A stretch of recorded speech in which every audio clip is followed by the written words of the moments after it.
చలో ఇవి ఆల్ పేపర్స్లో మనకి ఇన్నయ్య గారు లైవ్లోకి వస్తున్నారు. ఇవాళ కొన్ని అంశాలు మనకు ప్రధానంగా ఉన్నాయి, వాటి మీద ఒక్కసారి మనం డిస్కస్ చేద్దాం. కేసీఆర్ డిశ్చార్జ్ తర్వాత నందీనగర్కి బయలుదేరుతున్నారు. ఇవాళ నందీనగర్లో ఉన్న తన ఇంటిని చాలా అద్భుతంగా నిర్మాణం చేశారు. ఒక ప్రముఖ బిల్డర్ వెంకట్రామిరెడ్డి ఆధ్వర్యంలో చాలా గ్రాండ్గా దాన్ని తయారు చేశారు. ఇవాళ కేసీఆర్ అక్కడికి షిఫ్ట్ కాబోతున్నాడు. అండ్ ముఖ్యమంత్రి క్యాంప్ ఆఫీస్ ఈ ఎంసీహెచ్ఆర్డి మర్రి చెన్నారెడ్డి మానవ వనరుల అభివృద్ధి సంస్థ ఆ సెంటర్లో అక్కడ ఒక ఎకరం ప్లేస్ ఉన్నది, దాన్ని ఇల్లు కట్టుకుంటా అని రేవంత్ రెడ్డి అంటా ఉన్నారు. ఇది ఎంతవరకు సరైంది? ఇంకొక వైపు దుబారా ఖర్చులు తగ్గిస్తాం, నా వెహికల్ ఖర్చులు కూడా లేకుండా నేను కొత్త కాన్వాయ్ ఏం తీసుకోలేదు, నా సొంత వెహికల్ వాడుతున్నాను అని చెప్తా ఉన్నారు. సో ఇవన్నీ మనం డిస్కస్ చేద్దాం. సార్ నమస్తే. నమస్తే. సో ముందుగా ఏం డిస్కస్ చేద్దాం? ప్రధానంగా మనకు కనిపిస్తున్న వార్తల్లో 1 సెకండ్ ఇప్పుడు ముఖ్యమంత్రి అంటున్నారు దుబారా ఖర్చులు ఆడంబరాలు వీటి జోలికి ఎట్టి పరిస్థితుల్లో మేము బోం. ఈ ఎంసీఆర్ హెచ్ఆర్డి ఇక్కడే ఉంటుంది కదా మన అంబేద్కర్ యూనివర్సిటీ పక్కన. సో తక్కువ ఖర్చుతో ఒక షెడ్ రూపంలో నేను ఒక క్యాంప్ ఆఫీస్ కట్టుకుంటా, ప్రజాభవన్ బిల్డింగ్లను అవసరాలకు తగ్గట్టు వాడుకుంటాం. సో దాన్ని కూడా ఏం వదిలేయము, ఇప్పుడు బట్టికి కేటాయించినట్టున్నారు. సో మిగతా ప్రజావాణి మిగతా కార్యక్రమాలకు వాడుకుంటాం. సో నేను మాత్రం చాలా తక్కువ ఖర్చుతో ఎకరం ప్లేస్ ఉంది, ఖాళీ ప్లేస్, అందులో ఒక షెడ్ లాంటిదే కడతా అని అంటున్నాడు. దాంతోపాటు కొత్త కాన్వాయ్ కూడా తీసుకుంటలేను నేను, సో నేను నా సొంత వెహికల్ వాటినే వాడుతున్నా, పాతదే వాడుతున్నా అంటున్నాడు. ఇది ఎట్లా చూడాలా? అంటే ఇదంతా కూడా ఏంటంటే పత్రికల్లో చెప్పుకోవడానికి చదువుకోవడానికి చాలా బాగుంటుంది, చూడడానికి కూడా బాగుంటుంది. కానీ దీని వెనుక వాళ్ళకి ఏదో కొన్ని ఉద్దేశాలు ఉంటాయి, కొన్ని రహస్య కార్యక్రమాలు ఉంటాయి. ఇవి ఇప్పుడు బ్రహ్మాండంగా 2000 కోట్లు పెట్టి సెక్రటరియట్ నిర్మాణం చేసిండ్రు. ఓకే. దాంతోపాటు కొన్ని 100 కోట్లు పెట్టి ఏదైతే ప్రగతి భవన్ ప్రాంగణం, ఏదైతే పెద్ద ప్రాంగణం, అది దాదాపుగా ఎంత 32 ఎకరాలు ఏమో అనుకుంటారు, 35 acres అంటున్నారు. మరి ఆ 32 ఎకరాల స్థలంలో దాదాపుగా ఇప్పుడు నివాస స్థలాలు కానీ లేక ఒక్కటి కాదు 3 నివాస స్థలాలు ఉన్నాయి అక్కడ లోపల. మొత్తంగా ఇది ఏదైతే ప్రజావాణి పేరుతోటి ప్రజల యొక్క అర్థనాదాలు విందాం, ప్రజల యొక్క బాధలు విందాం, సమస్యలు విందాం అనేది అయితే ఏర్పాటు చేసిండు అప్పుడు రాజశేఖర రెడ్డి గారు. అది కాక 3 పెద్ద పెద్ద దాదాపుగా 20-25 రూముల తోటి కూడినటువంటి పెద్ద హాళ్ళు, పెద్ద డైనింగ్ హాళ్ళు, పెద్ద మీటింగ్ హాలు, పెద్ద ప్రెస్ కాన్ఫరెన్స్ సంబంధించినటువంటి ఏర్పాటుకు సంబంధించినవి అక్కడ 3 ఉన్నాయి. అక్కడ ఒక్కటి కాదు. ఇప్పుడు అక్కడ డిప్యూటీ సీఎంకి ఇవ్వచ్చు, సీఎంకి ఉండొచ్చు, లేకపోతే ఇంకా ఎవరైనా అతి ముఖ్యమైనటువంటి హోమ్ మినిస్టర్ లాంటి వాళ్ళు, రెవెన్యూ మినిస్టర్ లాంటి వాళ్ళు, ఫైనాన్స్ మినిస్టర్ లాంటి వాళ్ళు ఎవరో ఒకరు ఉండొచ్చు అక్కడ. కానీ అదంతా వదిలిపెట్టి ఇది చాలా సెక్రటరీకి చాలా దగ్గర, ఇది సెక్రటరీ చాలా దగ్గర. దాంతోపాటు ఎప్పుడైనా వీళ్ళు ఏదన్నా జిల్లాల టూర్లు పోవాలంటే కూడా బేగంపేటకి దగ్గర. అది ఏది బేగంపేట విమానాశ్రయం ఏదైతే హెలికాప్టర్ ద్వారా పోయే అవకాశాలు ఉన్నాయో, లేకపోతే చార్టర్ ఫ్లైట్ ద్వారా పోయే అవకాశాలు ఉన్నాయో, ప్రజలకు ఎలాంటి అసౌకర్యం లేకుండా, ప్రజలకి విసిగించకుండా, వేధించకుండా. ఎందుకంటే వీళ్ళు ముఖ్యమంత్రి వస్తుందంటే ఆయన ఏం చెప్తాడో ఏందో కానీ ఆ పోలీసులు 1/2 గంట, అర్ధ గంట, 30 గంట ట్రాఫిక్ జామ్ చేసి పడేసి నానా విసిగించి పడేస్తారు. అసలు ఇటు సెక్రటరియట్కి కానీ అటు బేగంపేట విమానాశ్రయం కానీ ఆ రోజుల్లో అంటే దాదాపు 15 సంవత్సరాల క్రితం దీన్ని ఆలోచించి ఏర్పాటు చేయబడ్డటువంటి ప్రగతి భవన్ ప్రాంగణం అది. ఓకే. అక్కడ వీళ్ళంతా ఉండొచ్చు, అసలు వీళ్ళకి ఎలాంటి సౌకర్యం లేదు వీళ్ళకి. మరి ఇప్పుడు అది వదిలిపెట్టి ఇదేదో చాలా పెద్ద సామాజిక న్యాయం, సామాజిక కూర్పు, లేకపోతే ఇప్పుడు ఆయనకి ఏదో పేద అన్ని రకాల హోదాలు ఇచ్చినట్టు, దళిత ముఖ్యమంత్రి అయిపోయినట్టు, ఇటువంటి వాగాడంబరం. ఈ వాగాడంబరం కట్టుబెట్టి వాస్తవ పరిస్థితిని అర్థం చేసుకొని అక్కడ ఏదైతే Marri Chenna Reddy human resource development centre ఉందో అక్కడ ఇప్పటికీ ఐఏఎస్లు, ప్రభుత్వ ఉద్యోగులుగా చెప్పబడే మొత్తం ఉద్యోగులందరికీ కూడా ఆధునిక అత్యంత ప్రాధాన్యత కూడినటువంటి అక్కడ శిక్షణ ఇవ్వబడతా ఉంటుంది. మరి ఇక్కడ వీళ్ళని తీసుకుపోయి ముఖ్యమంత్రి అక్కడ తన కార్యాలయం పెట్టుకుంటే ఈ అడావుడి ఎట్టుంటుందో తెలుసు కదా. అది అది అసలు సినిమా వేరే ఉంటుంది అది. ఇప్పటికే మొత్తుకుంటున్నారు. ఆ పక్కనే ఉన్న తెలుగు యూనివర్సిటీ వాళ్ళు కూడా మాకు ఎక్కడ వచ్చి పడేరా ఈ గోస అని చెప్పి ఆ విద్యార్థులు లేకపోతే అక్కడ ఉన్న సిబ్బంది వాళ్ళందరూ నెత్తి పట్టుకొని కూర్చున్నారు. అట్లనే ఏదైతే మరి చెన్నారెడ్డి హ్యూమన్ రిసోర్స్ డెవలప్మెంట్ సెంటర్లో ఉన్నటువంటి ఆ ఉద్యోగస్తులు సుమారు 200 మంది ఉద్యోగస్తులు ఉన్నారు. అక్కడ వాళ్ళకి చాలా మందికి అక్కడ నివాసం ఉంటారు. అక్కడ వాళ్ళు ఇప్పుడు వాళ్ళకి ఎంత బాధ అవుతుందో. ఇప్పుడు ఆల్రెడీ వాళ్ళు అక్కడ ఉన్నటువంటి కౌటిల్య అనేదైతే ఒక సెంటర్గా బిల్డింగ్ గా పిలువబడేటువంటి ఆ బిల్డింగ్ లో ఆల్రెడీ ఇప్పుడు ముఖ్యమంత్రి నిన్న సాయంత్రం కూడా ప్రతిరోజు సాయంత్రం అక్కడనే సమావేశాలు జరుగుతూ ఉన్నాయి. నిన్న సాయంత్రం కూడా 6:30 గంటల ప్రాంతంలో ముఖ్యమంత్రి, చీఫ్ సెక్రటరీ, అత్యున్నత అధికారులందరూ కూడా అక్కడనే ఉన్నారు. ఈ కుయ్య కుయ్య కుయ్య మూతలతోటి రోడ్స్ కూడా కొంత నేరో ఉంటాయి అనుకుంటాను. చాలా చిన్న రోడ్స్, చాలా చిన్న రోడ్లు, అంతా కూడా 20 ఫీట్ల వెడల్పుతో ఉండేటువంటి రోడ్లు అవి. మరి అటువంటి రోడ్ల ఆ ఏర్పాటుతో కూడినటువంటి ఆ ప్రాంతంలో పోయి వీళ్ళు ఇక్కడ ఆయన చెప్తున్నాడు రేకులు. ఎందుకు ఆయన ఆ నిర్ణయం తీసుకుంటారని మీరు అనుకుంటున్నారు? కారణం ఏమై ఉండొచ్చు? ఇప్పుడు బట్టికేమో మొత్తం ప్రజాభవన్ అంతా మీరే చూసుకోండి అని ఆయన అధికారిక నివాసంగా మార్చేశారు. గతంలో ఏ డిప్యూటీ సీఎంకి కూడా ఇంత ఇది లేదు కదా. మళ్ళీ దీంట్లో ఏం తీసుకొస్తున్నారంటే మళ్ళీ దళిత నాయకుడిని తీసుకొచ్చి ప్రజాభవన్లో కూర్చోబెట్టారు అంటారు. ఇది కాదు కదా మనకు కావాల్సింది. ఇప్పుడు ఏ నాయకుడైనా ఎవరైనా కూడా ఉన్న దాంట్లో సర్దుకొని ప్రజల కోసం పనిచేయాల్సిన అవసరం ఉన్నది. ఇప్పుడు మనం చాలాసార్లు మాట్లాడుకున్నాం. దళితీకరణ అనేది, దళిత దృక్పథం అనేది ఆయన ప్రవర్తనలో చూడాలి కానీ ఆయన చేసే పనులలో చూడాలి కానీ ఆయన ఏ సామాజిక వర్గంలో పుట్టిండు, ఏ కుటుంబంలో పుట్టిండు, ఏ గోత్రంలో పుట్టిండు, ఇవన్నీ కాదు. ఇక్కడ చూడాల్సిందల్లా కూడా ఇప్పుడు ఆయన పోషించే ఆయనకు ఒక బాధ్యత, చాలా పెద్ద బాధ్యత ఆయనకు అప్పచెప్పబడింది. ఆ బాధ్యతని ఆయన అనుభవించిన కష్టాల్లోంచి, బాధల్లోంచి, ఆయన వచ్చిన సామాజిక వర్గంలోంచి ఎంతవరకు ఆయన ఆ ప్రజలకు న్యాయం చేస్తున్నాడు, ఆ సామాజిక వర్గానికి న్యాయం చేస్తున్నాడు అనేది ఇప్పుడు చూడాలా. ఆడపోయి కూర్చొని మళ్ళా ఇదే ఆ సామాజిక వర్గాన్ని మర్చిపోయినా, సామాజిక న్యాయాన్ని మర్చిపోయినా ఏమొస్తుంది? ఎందుకు కేటాయించినట్టు బట్టికి ప్రజాభవనం? ఆయనకు అక్కడ, ఆయనకి ఇక్కడ అంటే ఎవరిది వాళ్ళు పంచుకుంటున్నారా? అంతే. నన్ను డిస్టర్బ్ చేయకు, నేను డిస్టర్బ్ చేయ, నీకేం కావాలో అడుగు. ఎక్కడోళ్ళక్కడ పట్టు పెడుతున్నారు. ఎక్కడోళ్ళక్కడ వాళ్ళ గడిలను తయారు చేసుకోవడం. నీ గడి అది, నా గడి ఇది, నా సంస్థానం అది, నీ సంస్థానం ఇది. అరే ఇక్కడ అందరికి కూడా వీళ్ళందరూ కూడా వాళ్ళే చెప్పుకున్నారు, మేము ప్రజల సేవకులమని. ప్రజల సేవకులకి మీరు సేవ చేయడానికి మీకు సెక్రటరియట్ ఒకటి ఉంది, కార్యాలయాలు ఉన్నాయి, 2000 కోట్ల తోటి నిర్మాణమైనటువంటి అక్కడ కూడా సెక్రటరియట్లో 50 కోట్లతో కట్టిరండి. అది 50 crores కట్టిరు. అది అఫీషియల్ అమౌంట్ 50. ఇంకా నీకు లోపల ఫర్నిచరు, మిగతా కథ వ్యవహారం అంతా ఇక మళ్ళీ వేరే కథ ఇక అది. కాబట్టి ఇటువంటి అన్నీ కూడా అనవసరమైనటువంటి ప్రజలు చాలా గమనిస్తూ ఉంటారు. ఇవాళ ప్రభుత్వాన్ని మార్చింది పాలకులను మార్చలే, పరిపాలన మార్చాలనుకున్నారు ప్రజలు. ఆ పరిపాలన మార్పు రావాలి.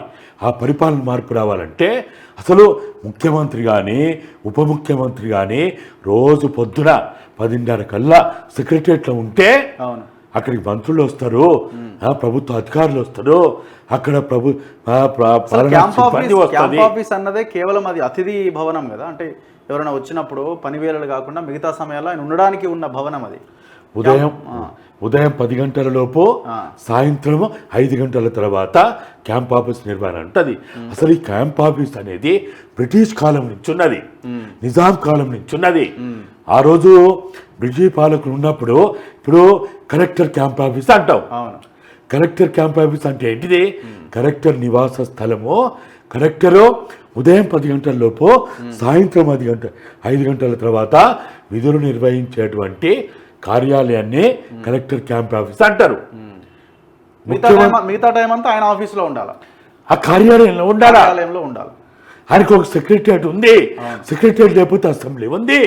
ఈ రెండు లేకపోతే ఈ రెండు లేకపోతే ఆయన ఏదన్నా దౌరాలో ఉంటే, అంటే ఆ రోజుల్లో దౌరా అనేది దౌరాలో ఉంటే ఆయన జిల్లాల పర్యటన ఇతర పర్యటనలో ఉంటే అక్కడ ఉంటాడు. అక్కడ పోతే కూడా ఎక్కడ ఉండాలి వీళ్ళు? కలెక్టరు కార్యాలయంలో ఉండాలి వీళ్ళు. ఇప్పుడు ఎక్కడిది? వాళ్ళకి వాళ్ళ సొంత లాడ్జులు ఉంటాయి, ఫామ్ హౌజులు ఉంటాయి. ఇది పాలన మారాలి. ఇప్పుడు వీళ్ళు చెప్పినట్టు నేను రేకుల షెడ్ వేసుకుంటా, లేకపోతే నేను చాలా సాదా సీదా భోజనం తింటా, సాదా సీదా టిఫిన్ చేస్తా, సాదా సీదా బట్టలు వేసుకుంటా, ఇవి కాదు. అసలు మనం ఏమి వేసుకున్నావు అని ప్రజలకు అవసరం లేదు. ప్రజలకు ఏమి ఇస్తున్నావు? బట్టలు లేని వాళ్ళకి ఏం చేస్తున్నావు? తిండి లేని వాళ్ళకి ఏం చేస్తున్నావు? నెత్తి నూనె లేని వాళ్ళకి ఏం చేస్తున్నావు? స్కూళ్ళల్లో పాఠశాలలో కనీస వసతులు లేని కాడ టాయిలెట్ ఉన్నాయా? నేను నిన్న మీ ఇంటర్వ్యూ చూస్తా పొద్దుగాల 4 గంటలకు లేచి రాకేష్ రెడ్డి తోటి ఆర్మూరు రాకేష్ రెడ్డి తోటి చేస్తా ఇంటర్వ్యూ చూస్తే అసలు నేను ఆయన ఏమంటుండంటే కరోనా వచ్చి దేశం నాశనం అయిపోవాలంటుండు. అంటే ఇన్సిడెంట్ చూసిన తర్వాత ఆయనకు అట్లా అనిపించిందట. నేను ఆయన మాటలంతా మీ ఇంటర్వ్యూ చూస్తుంటే నేను 1982-83లో మా నక్సలైట్ పీపుల్స్ వారి నాయకులతోటి మాట్లాడినట్టు అనిపించింది. దేశం గురించి, సమాజం గురించి, పాలకుల గురించి, అవినీతి గురించి, దోపిడీ గురించి ఆయన మాట్లాడుతుంటే అసలు నేను రాకేష్ రెడ్డిని చూస్తున్నాను, లేకపోతే ఆ రోజుల్లో ఉన్నటువంటి ఒక ప్రహ్లాద్ కోటేశ్వరరావు చూస్తున్నా, లేకపోతే ఒక గణపతిని చూస్తున్నా అనిపించింది. అంత పెద్ద మాటలు మాట్లాడుతున్నాడు. అంటే ఇవాళ పాలకులు ఏమైపోయినంటే వాళ్ళ నీటి మూటలు అయిపోయినాయి. అవును, వాళ్ళు చేయాల్సిన పని అంతా కూడా వాళ్ళ చట్టాలని చట్టాలుగా ఉంచాలి, చట్టాలని చుట్టాలు చేసుకోవద్దు. ప్రతి పాలకుడు చట్టాలను చుట్టాలుగా మార్చుకొని వాళ్ళు ఇష్టం వచ్చినట్టు వాళ్ళ రాజ్యం వెళ్తూ ఉన్నారు. ఇప్పుడు ముఖ్యమంత్రులు మారంగానే అవును సరిపోదు కదా, ముఖ్యమంత్రులు మారంగానే సరిపోదు కదా, క్యాంప్ ఆఫీసులు మారడమో లేకపోతే వాళ్ళు ఇష్టం వచ్చిన చోట ఏర్పాటు చేసుకున్నారు కాదు. మీరు చూడండి, నిన్న ఆయన కోమటిరెడ్డి మొన్న ఏమంటాడు, మండలి కట్టిస్తా, ఇది గూలగొట్టి కొత్తది కట్టిస్తా అంటాడు. దాని మీద రివ్యూ పెట్టి అరే తక్షణం చేయాల్సిన పనులు ఇప్పుడు మండలికి ఏం తొందర వచ్చింది? ఉన్న దాంట్లో నడుస్తలేదా? నడిపించవచ్చు కదా కొన్ని రోజులు. ఇప్పుడు ఇల్లు తక్షణం గుడిసెల్లో రేకుల ఇళ్లలో నివసిస్తున్న జనం గురించి కదా మనం తక్షణం ఆలోచించాల్సిన విషయం. అసలు వాళ్ళు ఇప్పుడు కనీసం అమరవీరుల కుటుంబాలకి ఇల్లు లేవు, మనం పోయి చూస్తాం కదా. వాళ్ళు కనీసం వాళ్ళకి కూడా లేవు. మరి నువ్వు ఏం చేయకయా దినసరి పని చేసుకుంటోళ్ళకి కూలీనాలు చేసుకొని 3 పూటలు తింటేటోళ్ళ గురించి కాదు. కనీసం ఈ రాష్ట్రం రావడానికి కారకులైనటువంటి అనన్య త్యాగాలు చేసిన వాళ్ళ కనీసం వాళ్ళ ఇల్లు ఎట్టున్నాయి, వాళ్ళ ఇళ్ళలో వసతులు ఎట్టున్నాయి అవన్నీ చూడండి. ఈ బిల్డింగులు, ఈ వసతులు, ఈ కాన్వాయిలు, ఈ చర్చ ఇప్పుడు ఎందుకు? ప్రజలు అన్నమో రామచంద్ర అంటూ ఆకలి కేకల తనాదాలతోటి డొక్కాడినటువంటి పరిస్థితులు ఇవాళ వాళ్ళు ఉన్నారు. 3 పూటల తిండి లేక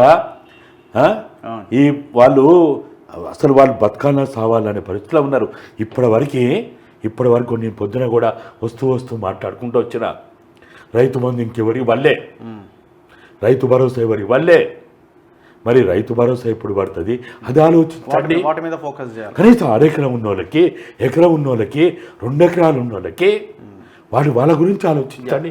ఈ బంగ్లాలు, బిల్డింగులు ఇవన్నీ అవసరం. ఇంకొకటి, విచారణ ఎంతవరకు జరిపిస్తారు అన్నది ఒక పాయింట్. ఫస్ట్ నెంబర్ 1 ఇందులో కనబడుతున్నది ఏంటి అంటే కాళేశ్వరం ప్రాజెక్టు మీద విచారణ. సరే, వీళ్ళు ఇరిగేషన్ మంత్రిగా ఉన్న ఉత్తమ్ కుమార్ రెడ్డి ఆయన రివ్యూలు అయితే గట్టిగానే చేస్తున్నాడు. నిన్న కూడా ఒక రివ్యూ జరిగినట్టుంది. అందరు ఎమ్మెల్యేలని మంత్రులను పెట్టుకొని ఒక రివ్యూ చేసిన ప్రాజెక్టులు ఎట్లా కంటిన్యూ చేయాలని. దాంతోపాటు కాళేశ్వరం భయం పట్టుకున్నది ఇంజనీర్లకి, పాత ప్రభుత్వంలో ఉన్న పెద్దలందరికీ అని అదొకటి. నెక్స్ట్ ధరణి ఒకటి. ఇందులో మొత్తం అర్ధరాత్రి, ఇది 100% వాస్తవం, దీంట్లో ఏం డౌట్ లేదు. ల్యాప్టాప్లు ప్రగతి భవన్లో మొత్తం కుటుంబం అంతా కూర్చొని రిజిస్ట్రేషన్లు చేసుకున్నారు. సో ఈ అంశం ఒకటి ప్రధానంగా ఉన్నది, కాళేశ్వరం ఉన్నది. దాంతోపాటు టీఎస్పీఎస్సీ పేపర్ లీకేజీల మీద కూడా మేము విచారణ చేస్తాం, సిట్టింగ్ జడ్జితో జరిపించాలని హైకోర్టులో అఫిడవిట్ వేస్తాం, ఎందుకంటే ఆల్రెడీ ఆ కేసు హైకోర్టులో ఉన్నది కాబట్టి. సో వీటి మీద విచారణ జరిగే అవకాశాలు ఎంతవరకు ఉన్నాయి, వాస్తవాలు బయటికి తెచ్చే అవకాశాలు ఎంతవరకు ఉన్నాయని మీకు అనిపిస్తున్నాయి? అంటే ఎప్పుడు కూడా పాలకులు మారుతున్నారు తప్ప ఇది స్టేట్మెంట్స్గానే మిగిలిపోతున్నాయి. స్టార్టింగ్లో కొంత హడావుడి జరుగుతుంది, ఆ తర్వాత సైలెంట్ అయిపోతారు. సో మీకు ఎంతవరకు నమ్మకం ఉంది? ఇప్పుడు ఎప్పుడు కూడా సమాజంలో బుద్ధిజీవులు లాంటి వాళ్ళు, సైంటిస్ట్ లాంటి వాళ్ళు, శాస్త్రవేత్తలు, ఆర్థికవేత్తలు అందరూ కూడా ఆలోచన చేయాల్సింది ఏంటంటే పోస్ట్ మార్టం చేయడం అవసరమే. కానీ పోస్ట్ మార్టంతో పాటు ప్రివెన్టివ్ మెజర్స్ తీసుకోవాలి. దాంతోపాటు ఈ ఇచ్చిన హామీలని నిలబెట్టుకోవడానికి ప్రణాళికల రూపకల్పన చేయాలి. ఈ పోస్ట్ మార్టం పేరుతోటి నేను దాని మీద విచారణ, దీని మీద విచారణ, లేకపోతే దాన్ని దవ్వుతా, దీన్ని దవ్వుతా అంటే ఇది కాదు కావాల్సింది. దీంతో పాటు నువ్వు విచారణలు చెయ్యి, అవినీతిని వెలికి తీయి, శిక్షలు వెయ్యి, అవన్నీ చేయాలి. ఆల్టర్నేటివ్ ఒక వైపు జరుగుతూ ఉండాలి. కానీ దాన్ని చూపించుకుంటూ ఇవి మర్చిపోవద్దు. ఇవి మర్చిపోతే ఇప్పుడు ఇచ్చిన హామీలు ఉన్నాయి, హామీలు ఎట్లా నెరవేర్చాలి, ఆర్థికంగా ఎట్లా కుదుటపడాలి, ఆర్థికాన్ని ఎట్లా సమకూర్చుకోవాలి, వీటన్నిటి పట్ల అరే ఇప్పుడు నీకు జాబ్ క్యాలెండర్ ఇచ్చినావు, ఆ జాబ్ క్యాలెండర్ ఎట్లా అమలు చేయాలి, దాని మీద ఇప్పుడు ఇమీడియట్గా పబ్లిక్ సర్వీస్ కమిషన్కు చైర్మన్ ఇచ్చి దానికి ఒక నెంబర్లను ఇచ్చి ఆ పని మొదలు పెట్టాలి. వెంటనే అయిపోవాలి. ఆ పని మొదలు పెడుతూ అవినీతి ఎక్కడ పోతుంది? ఎలాగపోతే ఇంకా నెలకైనా ఎక్కడ పోయి అమెరికా ప్రపంచంలో ఎక్కడికి పోయినా పట్టుకురావచ్చు కదా. ఎక్కడికి వెళ్ళిపోతారు వీళ్ళు? కాకపోతే ఎవరెవరి మీద అయితే అనుమానాలు ఉంటాయో వాళ్ళ వీసాలు, వాళ్ళ పాస్పోర్ట్లు వెంటనే సీజ్ చేయండి. అవును, ఆ పని చేయండి. వాళ్ళు ఎక్కడికి పోరు కదా. అవును, అవన్నీ చేసుకుంటూ ఫస్ట్ చేయాల్సిన పని ఏంటంటే మీరు ఏదైతే జాబ్ క్యాలెండర్ ఇచ్చిందో, మీరు ఏదైతే ఇండ్ల గురించి చెప్పిండ్రో, మీరు ఏదైతే ఉద్యమకారుల గురించి చెప్పిండ్రో, మీరు ఏదైతే రైతు భరోసా గురించి చెప్పిండ్రో, లేకపోతే రుణమాఫీ గురించి చెప్పిండ్రో, లేకపోతే ఇంకా పరిపాలనలో మార్పు తెస్తా అని చెప్పిండ్రో, ఇప్పుడు కాళేశ్వర అవినీతి ఇవాళ కాకపోతే ఇంకా 2 నెలలకు చేయి, వాళ్ళు ఎక్కడికి పోరు. ఓకే, కాబట్టి పోస్ట్ మార్టం అనేది అది ఒకవైపు చేసుకుంటూనే ప్రజల యొక్క సమస్యల పరిష్కారము, వాళ్ళు ఇచ్చిన హామీలు వాటిని నెరవేర్చడానికి అత్యంత ప్రాధాన్యత ఇవ్వాలనేదే మనలాంటి వాళ్ళ అభిప్రాయపడుతున్నాం. సో ఇంకొకటి ప్రధానమైన అంశం, మీ దోస్తు ఏడుంది? మీ దోస్తు నందినగర్కి పోతున్నట్టుగా వార్త ఎన్నో రాసిరు, ఎన్నో చూస్తేగా. దిశానా? దిశ కూడా కాదనుకుంటా. ఇప్పుడు వీళ్ళెవరు రాయకముందే మన తొలి విలువలో ఆల్రెడీ టెలికాస్ట్ అయింది విషయము. సో మొత్తానికి కేసీఆర్ నందీనగర్లో ఉన్న ఇంటికి బయలుదేరుతున్నారట, ఇవాళ ఉదయం డిశ్చార్జ్ కాబోతున్నారట. సో వై నందీనగర్ అంటే ఎందుకంటే ఆయన ఫామ్ హౌస్ చాలా ఇష్టమైన ఫామ్ హౌస్. కొడుకు ఫామ్ హౌస్ జన్వాడలో ఉంది, కూతురు ఇల్లు అయితే అది ఇంద్రభవనమే. ఇక దాదాపు 300 కోట్లతో కట్టిందని అంటున్నారు. అది కూడా ఇప్పుడున్న నందీనగర్ కొంచెం డిస్టెన్స్లోనే, అదే బంజారా హిల్స్లో బిఎన్ రెడ్డి నగర్కి వెళ్తున్న దారిలోనే ఉంటుంది అది, ఆ ఇల్లు కూడా. సో మరి ఈ 3 కాదని మీరే అన్నారు, సపరేట్ ఒక విల్లా చూసిరట, దాన్ని కూడా వద్దన్నారట అని. అది అన్నీ కాదని కేవలం ఎందుకు నందీనగర్లో చాలా ఇరుకైన సందులో ఉన్న ఒక ఇంటికి పోతున్నాడు అంటే? నేను చిన్న ఇల్లు ఏం కాదు, నేను మొన్న కూడా పోయొచ్చిన అక్కడికి. చాలా పెద్ద ఎత్తున మొత్తం మరమ్మతులు జరుగుతున్నాయి, ఆల్టరేషన్ వర్క్స్ అంతా చాలా గ్రాండ్గా చేస్తున్నారు, గ్రానైట్, పెద్ద పెద్ద గేట్లు, ఇదంతా కూడా. సో యుద్ధ ప్రాతిపదికన దాన్ని కంప్లీట్ చేసి అందులో కేసీఆర్ అడుగు పెట్టాల్సిన పరిస్థితి ఎందుకు వచ్చింది, ఎందుకు అందులో ఉండాలనుకుంటున్నాడు? అంటే మనం దాదాపుగా మా శేఖరన్న గురించి చాలాసార్లు మాట్లాడుకున్నాం. మా శేఖరన్న గురించి ఆయన యాగాలు, యోగాలు ఇటువంటి బాగా నమ్ముతాడు, యజ్ఞాలు, పూజలు, పురస్కారాలు బాగా నమ్మే వ్యక్తి. తర్వాత ఆయన ఇప్పుడే వాస్తుని కూడా బాగా నమ్మేటువంటి వ్యక్తి, వాస్తు పిచ్చి కూడా ఆయనకు బాగా ఉంటుంది. అయితే ఇవన్నిటితో పాటు ఈ రాజకీయపరమైనటువంటి విషయాల పట్ల కూడా ఈ రోజున్న పరిస్థితుల్లో ఆయనకి 1999లో ఏ అవమానం అయితే, పరాభవం అయితే, ఏ సంక్షోభం అయితే ఆయన ఎదుర్కొన్నాడో ఇవాళ అదే పరిస్థితి ఆయన ఎదుర్కొంటా ఉన్నాడు. అదే అవమానం, అదే రకమైనటువంటి సంక్షోభం. కాబట్టి ఈ పరిస్థితులలో ఆయనకి 1999లో నందినగర్లో ఆయన ఏదైతే ₹1 కోటి పెట్టి ఆల్రెడీ కన్స్ట్రక్టెడ్ హౌస్ని ఆయన కొనుక్కున్నాడో ఆ ఇల్లు ఆయన కలిసి వచ్చింది. నందినగర్ ఇల్లు ఆయన కలిసి వచ్చింది. ఎందుకంటే ఆ సంక్షోభం నుంచి బయటపడేసింది, అవమానాల నుంచి బయటపడేసింది, ఆయనకు ఒక రాజకీయపరమైనటువంటి పునర్జన్మనిచ్చింది. ఆ రోజు ఏ విధంగానైతే ఒక రాజకీయపరమైనటువంటి పునర్జన్మని ప్రసాదించినటువంటి ఆ నందినగర్ ఇల్లు ఆయన వాస్తవంగా ఆయన జీవితంలో మర్చిపోలేడు. దాంతోపాటు ఏ పార్టీ అయితే ఆయనకు ఒక ముఖ్యమంత్రి కావడానికి కారణమైందో తెలంగాణ రాష్ట్ర సమితి ఆ పురుడు పోసుకున్నది అక్కడనే. ఓకే, దాదాపుగా 2000 సంవత్సరం, అది నెల నాకు గుర్తొస్తలేదు కానీ కొద్దిగా అటు ఇటుగా డిసెంబర్ కంటే ముందే మేము అక్కడ తెలంగాణ రాష్ట్ర సమితి అనే పేరుని నేను ప్రతిపాదించడం, ఆయన దాన్ని వెంటనే ఏమాత్రం కూడా ఇంకా ఎక్కువ ఆలోచించకుండా ఓకే అనడం జరిగింది ఆ ఇంట్లోనే. ఆ రోజుకి ఆ ఇంటికి కిటికీలు లేవు, అద్దాలు లేవు, చెప్పారు కదా మీరు, టైల్స్ కింద గ్రానైట్ లేదు. అటువంటి యొక్క ఇల్లు మరి ఆయనకి నిజంగా ఈ 6 రోజులు హాస్పిటల్లో కూర్చొని హాస్పిటల్లో ఉండి ఏకాంతంగా ఉండి ఆలోచన చేస్తున్నప్పుడు అది ఎంత గుర్తొచ్చి ఉంటుంది. అట్లనే ఈ గులాబీ జెండా రూపం దాల్చింది అక్కడనే. ఓకే, కాబట్టి సో ఇంకా అక్కడికి పోయి రాజకీయం చేయాలనుకుంటున్నా మరొక రాజకీయపరమైన పునర్జన్మ కావచ్చు. సంక్షోభంలో ఉన్నాడు, ఆర్థిక సంక్షోభం అయితే లేదు. ఆ రోజు అయితే ఆర్థిక సంక్షోభం ఉండే కానీ ఎట్లా అంటే ఎట్లా ఆడియొచ్చు పైసలు చల్లొచ్చు ఇట్లా రాజకీయపరమైన లేకపోతే ఇటువంటి సంక్షోభంలో ఉన్నాడు. కాబట్టి వాస్తవంగా మరి వాస్తు నమ్మేటువంటి మా శేఖర్ అన్న మరి అక్కడికి పోతే మంచి జరుగుతుందని అనుకోవచ్చు. నిన్ననే అన్నీ కూడా అయిపోయినాయి. నిన్న రాత్రి వరకే అక్కడ పూజలు ఇతరత్ర కార్యక్రమాలన్నీ కూడా మొత్తం సర్వం ఏర్పాట్లన్నీ అయిపోయినాయి. వాస్తు దోషాలు అయ్యగారు రావడం, పూజలు చేయడం, ఏమన్నా వాస్తు దోషాలు ఉంటే లేకపోతే అవి అంటారు కదా, అవన్నీ కూడా మంత్రతంత్రాలు వేదాలు అన్నీ అయిపోయినాయి అన్నట్టు. కాబట్టి ఇవాళ ఆయన వచ్చే ముందు మామూలుగా ఏదో వేద పండితులు అయ్యగారులు వాళ్ళు వీళ్ళు వచ్చి ఇవన్నీ ఉంటాయి, డోళ్ళు డప్పులు వాయిద్యాలు భజనలు ఇవన్నీ మామూలే. ఇక అక్కడ మనం అనుకుంటున్నట్టే ఒక మీడియా సెంటరు, ఒక అవుట్ పోస్టు, తర్వాత అక్కడ డిజిటల్ ఏమంటారు వాటిని ఇటువంటి స్క్రీన్లు అవన్నీగా మామూలే. ఇవన్నీ ఆయన బెడ్ మీద చెయ్యూపుడు ఇవన్నీ డ్రామాలు నడుస్తాయి, అవన్నీ ఉంటూనే ఉంటాయి. ఇక మీలాంటి వాళ్ళు డ్రామాలు అంటారా అంటారు కానీ ఇప్పుడు ఆయన ఏది ఏమైనా కాదు. నాకు తెలుసు, ఇప్పుడు ఆయన మొన్న యశోద ఆసుపత్రి దగ్గర పెద్ద డ్రామా నడిచింది. ఆయన ఏడుస్తూ మాట్లాడే కంటే ముందే చాలామంది అక్కడికి వచ్చారు. ఆ వచ్చిన వాళ్ళ మీద కేసీఆర్ మాట్లాడాడు. ఆ వచ్చిన వాళ్ళు ఎట్లా వచ్చారు?